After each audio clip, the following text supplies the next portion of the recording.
우리가 이 하나님을 믿으면은 어떤 느낌이 듭니까? 이 하나님께서는 어떤 것도 여러분들에게 강요하지 않습니다.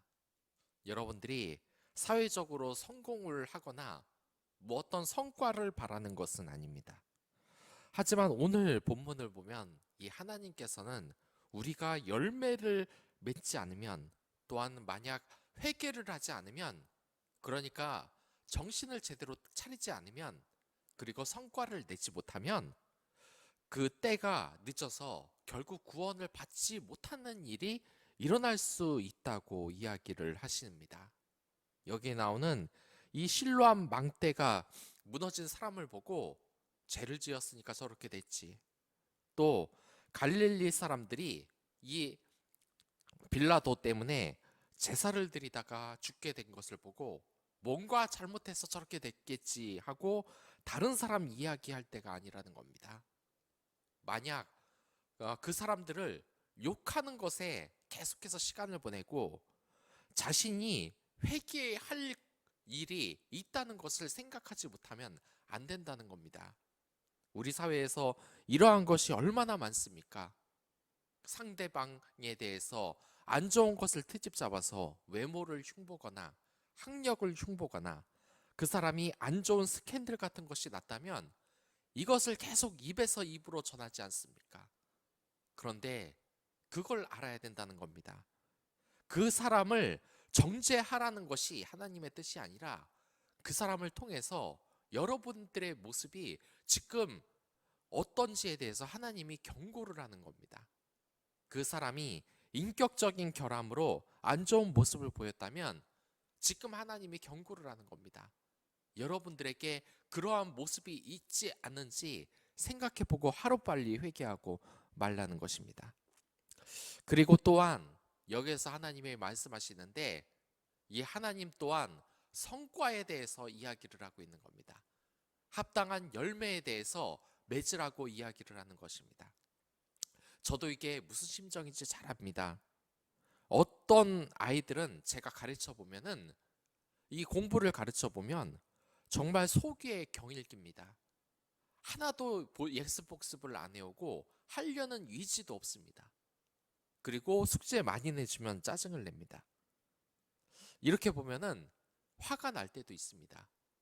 그렇게 충분하게 기다려줬는데 한 1년 가까이 기다렸는데 하도 공부를 안 해서 진도를 거의 못 나가고, 근데 이게 하나님에게도 속하는 겁니다. 물론 이 교회 공동체에 들어온 사람들은 사람들의 따스함에 감동을 합니다. 또한 하나님의 따스함에 감동을 합니다. 하지만 성과가 열매가 아예 없어서는 안 되는 겁니다. 여기에서 이 무화과 나무를 심었는데 3년 동안 열매 맺을 기한을 줬는데 열매를 못 맺었다. 그래서 예수님께서 이 열매에 대해서 1년만 더 기다려달라고 애원을 해서 그때 만약 열매를 맺지 못하면 그냥 버려버리라고 이야기를 합니다. 이것은 그리스도인들도 열매를 맺어야 한다는 것입니다. 언제까지나 이 교회가 여러분들을 품어줄 거라고만 생각하지 마십시오. 이게 냉정한 말 같아도 정말 하나님은 그러시는 것입니다. 이 교회에 올 때 맨날 교회에서 세상 사람들과 다름이 없이 생활을 하면서, 그리고 이 사랑의 열매, 사랑, 희락, 화평, 오래 참은 자비, 양선, 충성, 온유, 절제, 이러한 겉모습이, 온화한 모습이 다른 사람을 통해서 이 예수님을 드러내게 하는 그런 열매가 하나도 없다. 착하게 사는 인격적인 변화가 하나도 없다. 하나님과 이웃을 사랑하는 그 변화가 하나도 없다. 여러분들 어떻습니까? 사랑하는 사람을 가지게 되면은 그 사람과 연락을 하게 돼 있는 겁니다. 내가 서울에 살고 그 사람이 부산에 살더라도 매일 만나러 가는 겁니다. 내가 그 사람을 사랑한다면 내 몸을 안위하는 것이 아니라 그 사람을 위해서 어려운 일을 먼저 하는 겁니다. 직장에서 가장 남이 힘들어하고 어려운 일을 먼저 하는 것이고, 그 직장 동료에게 따뜻한 말 한마디를 하는 변화가 있어야 되는 것입니다. 제가 예전에는 이기적이지 않았는데 왜 저렇게 바뀌었지? 예전에는 교회 나가는 거 귀찮아 했는데 어떻게 저렇게 이제 찬양을 저렇게 진실되게 드리고 기도하면서 눈물을 흘리지? 정말 하나님을 사랑하게 됐구나. 내 이웃을 사랑하게 됐구나라는 이러한 변화가 없다면 결국 버려진다는 겁니다. 이게 얼마나 무서운 말입니까?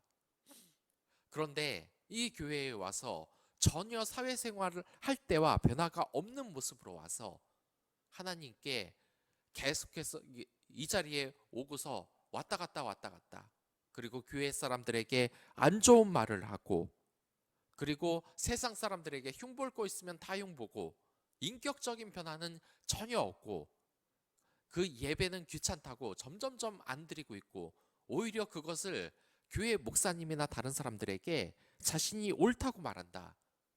이것은 전혀 인격적인 변화가 없고 열매가 없는 삶이라는 겁니다.